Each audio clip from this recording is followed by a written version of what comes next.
La palabra Antigua y Barbuda.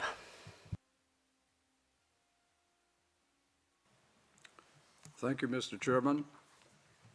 Mr. Chairman, my delegation thanks the rapporteurs for their continued vigilance and for their readiness to brief this Council. My government condemns the holding of political prisoners wherever it occurs in the Americas and beyond. This is why my government has actively supported the Canadian initiative against arbitrary arrests and detention. The deprivation of liberty for reasons of conscience, dissent, or political belief is among the gravest violations a state can commit against its own people. It silences voices, fractures trust, and hollows out institutions meant to serve, not to suffocate. The Inter-American Commission on Human Rights has documented a grave and sustained pattern of violations, arbitrary detentions, enforced disappearances, extrajudicial executions, censorship, and political persecution.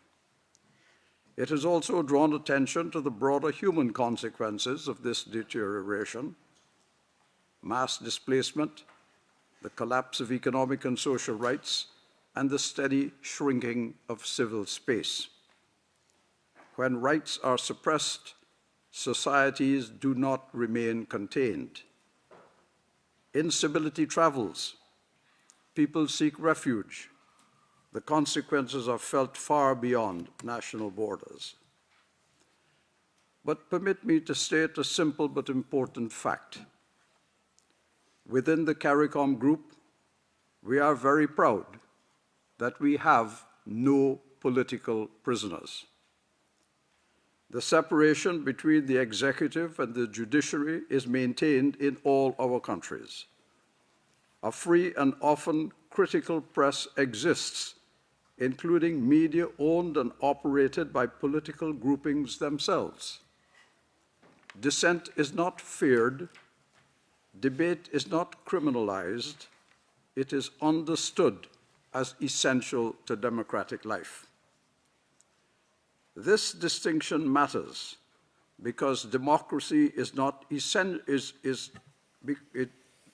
distinction matters because democracy is not to be defined solely by general elections. It is measured daily in respect for dissent and in the ability of individuals and societies to question authority without fear of reprisal. When these freedoms are suffocated, it is never long before sovereignty is invoked as a shield against scrutiny. But sovereignty does not exist apart from the people. It derives from them.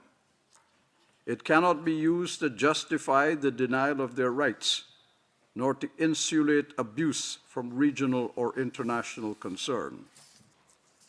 Mr. Chairman, the Commission has expressed its willingness to conduct an in loco visit to Venezuela. That willingness deserves our support, but it also obliges this organization to confront an uncomfortable truth. What authority in Venezuela would the Commission approach? Would it be the present authorities in Caracas, led by Ms. Delcy Rodriguez, which notified their withdrawal from this organization in 2019? Or under what authority would such access be sought?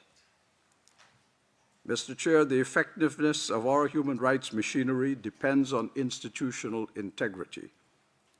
If the OAS is to play a constructive role in addressing the crisis of rights and governance in Venezuela, we must recommit ourselves to honoring our own rules, applying them consistently, not bending them for convenience as we did in 2019 in relation to who governed Venezuela, nor discarding them when outcomes become uncomfortable, as we did in 2022, again in relation to the government of Venezuela. The responsibility before this Council, therefore, is to act with discipline and consistency.